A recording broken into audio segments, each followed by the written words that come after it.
చెప్తున్న 5 ఏళ్లలో అంటే every year they are suppose to lift totally 180 TMC. 5 ఏళ్లలో మొత్తం లిఫ్ట్ చేసింది 163 టీఎంసీ. 163 టీఎంసీలో తిరిగి సముద్రంలో వదిలిపెట్టింది 51 టీఎంసీ. టోటల్ 5 years లో 94,000 కోట్లు ఖర్చు పెట్టిన తర్వాత total water lifted is 163 TMC. Water వదిలిపెట్టింది 51 టీఎంసీ.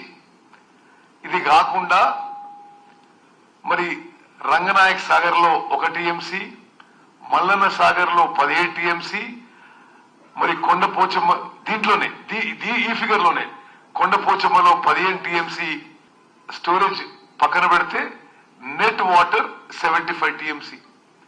దాంట్లో transmission losses 10 TMC.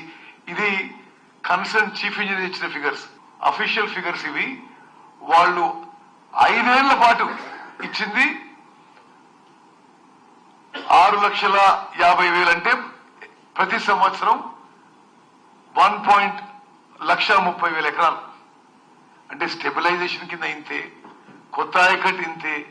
Kaleshwaram project మరి ఒక కామధేనులాగా ఒక ఏటీఎం లా వాడుకొని వాళ్ళ కరప్షన్ వల్ల, వాళ్ళ మిస్గవర్నెన్స్ వల్ల, వాళ్ళ మిస్మేనేజ్మెంట్ వల్ల ఈరోజు కూలిపోయే పరిస్థితి వస్తే ఈరోజు వాళ్ళు ఏదో పొలిటికల్ గిమిక్స్ ప్రయత్నం చేస్తున్నారు.